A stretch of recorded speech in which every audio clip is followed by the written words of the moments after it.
Well, Hurricane Ian, now predicted to be one of the most destructive in U.S. history. Here's a look at the list.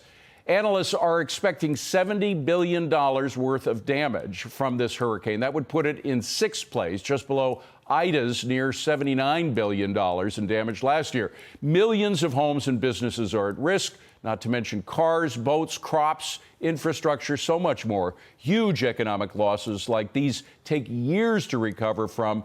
So how can home and property owners mitigate the damage? Here with me now is Associate Professor of Risk and Insurance at Florida State University, Dr. Chuck Nyce. Professor, great to see you. Thank you for being here.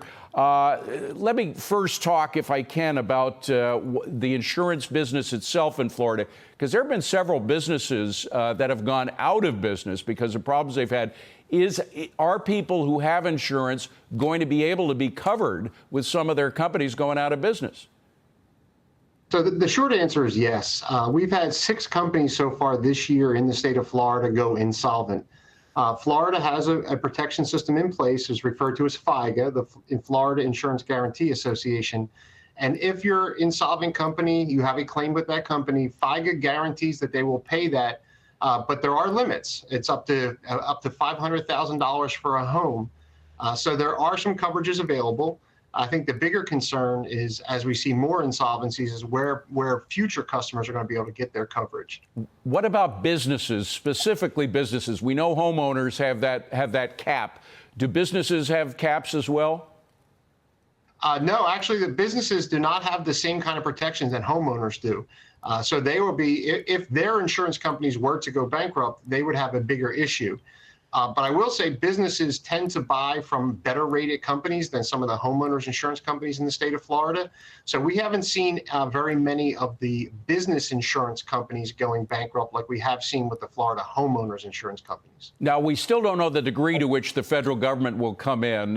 We know that Governor DeSantis has talked to the president about that. But could the federal government be able to fill those gaps, whether it's for homeowners or for business owners? So yes, they can, but they typically do that through the Small Business Administration after FEMA declares a state of emergency. And those are typically done with loans, not grants. So your best bet as a homeowner, as a business owner, is to buy insurance ahead of time. You'll be able to do some what we call post-loss funding by getting some of those loans through the federal government, but they are relatively small compared to the exposure that we see in some place like Florida. And by the way, with interest rates going up, I mean, a loan these days, you pay a high premium for that loan as well. Yes. What about renters? There are a lot of people that are still renting properties, particularly in this environment where it's been difficult to get properties because of the inventory. Is there anything that they can do? Any help for them? They're gonna face issues on 2 fronts. There is renters insurance that covers their personal belongings. However, if there is a significant property destruction, which we are anticipating from this hurricane, the problem for them is going to be, if they get displaced, finding a new place to live.